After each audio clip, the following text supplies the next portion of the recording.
केंद्र सरकारच्या दडपशाहीला आणि तानाशाहीला विरोध करण्याची हीच खरी वेळ आहे।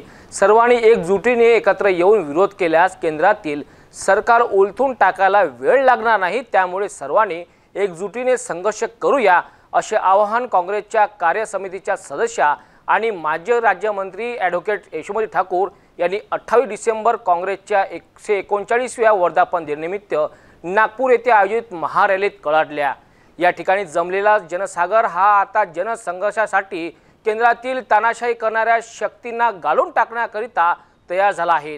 केंद्रातील या दुष्ट प्रवृत्तीला गाळून टाकण्यासाठी एल्गार करण्याची हीच खरी वेळ आहे। त्यामुळे आपण सर्वांनी मिळून काँग्रेसचे हात बळकट करूया आणि देशावर संविधानावर आलेले संकट दूर करूया। त्यासाठी सर्वांनी एकत्रितपणे लढण्याची ही वेळ आहे, असेही ॲडव्होकेट यशोमती ठाकूर यांनी स्पष्ट केले। जयघोष इतका दमदार पाहिजे की जे भारत माताला इजा करतायत, जखमा करतायत, त्यांना लक्षात आलं पाहिजे की आवाज कुठनं पुकारला जातोय। जयघोष जोरात होणार का? बोलो भारत माता की, बोलो काँग्रेस पक्षाचा। आज विदर्भातून एक नवीन सुरुवात काँग्रेस पक्ष करतो आहे। या व्यासपीठावर उपस्थित सर्व आदरणीय एआयसीसीचे सर्व प्रमुख, या ठिकाणी उपस्थित सर्व सीडब्ल्यूसीचे सदस्य, समजा आमदार, सगळे माजी आमदार, या ठिकाणी आलेले महाराष्ट्राच्या आणि महाराष्ट्राच्या आजूबाजूनी आलेले सर्व काँग्रेसवर आणि काँग्रेसच्या विचारधारेवर प्रेम करणारे सर्व आदरणीय, सर्वात प्रथम मी तुमचं या ठिकाणी स्वागत करते आणि खरोखर मनापासून तुमचे आभार मानते की एवढी दडपशाही सुरू असताना देखील तुम्ही मात्र सगळेजण त्या ठिकाणी निष्ठेने उभे आहात। सर्वात पहिले तुमच्यासाठी जोरदार टाळ्या वाजवा। बघा, ही विदर्भाची भूमी आहे। या ठिकाणी मानवतेची मोठी क्रांती भारतरत्न डॉक्टर बाबासाहेब आंबेडकरांनी त्याची सुरुवात केली होती। या ठिकाणी ताजुद्दीन बाबा आहे, विदर्भाच्या भूमीमधले राष्ट्रसंत तुकडोजी महाराज आहे। त्या ठिकाणी पुन्हा एकदा मानवतेचा संदेश देणारे वैराग्यमूर्ती गाडगे बाबा आहे। आणि ज्या वेळेला विदर्भातून आवाज पुकारण्यात आला, त्या वेळेला मानवतेचा संदेश आणि खऱ्या अर्थानं काँग्रेसच्या विचारधारेला मोठी साथ मिळाली। माझा तुम्हाला प्रश्न आहे, तुम्ही सगळेजण काँग्रेसची विचारधारा त्या ठिकाणी बळकट ठेवण्यासाठी साथ देणार का?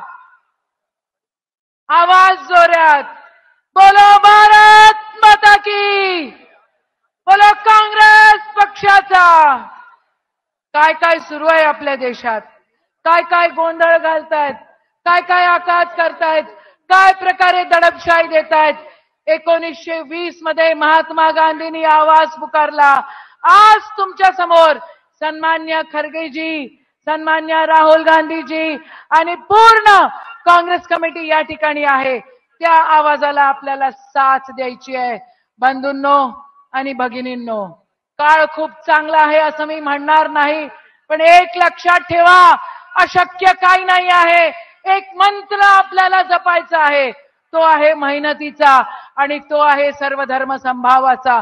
मेहनत करायची, आज मेहनत करायची, उद्या मेहनत करायची आणि मेहनत करत राहायची।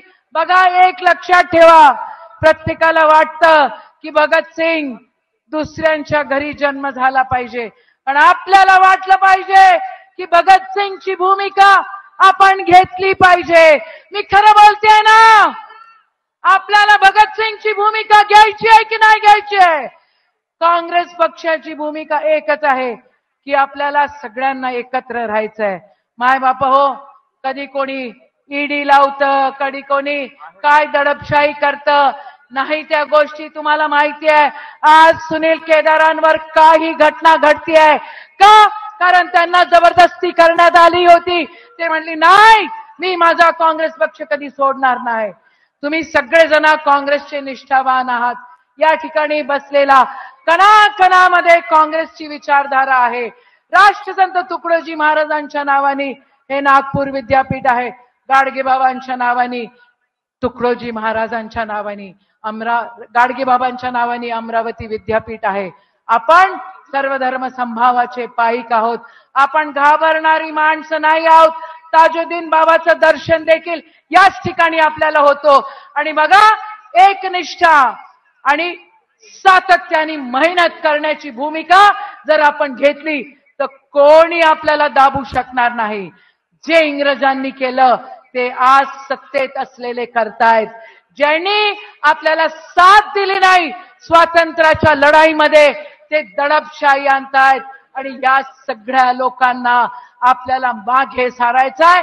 आपली विचारधारा त्या ठिकाणी आपल्याला एकरूप ठेवायची आहे आणि खऱ्या अर्थानं मानवतेचा संदेश देण्यासाठी पुन्हा एकदा आपल्याला सर्वधर्म संभावाचं, या संविधानाला मानणारं राज्य आणायचं आहे. मी तुम्हाला पुन्हा एकदा विचारते, आपण सगळेजण पूर्ण ताकद लावणार का? या देशाला एकत्र ठेवणार का? बोलो भारत माता की, बोलो काँग्रेस पक्षाचा. जय हिंद, जय महाराष्ट्र.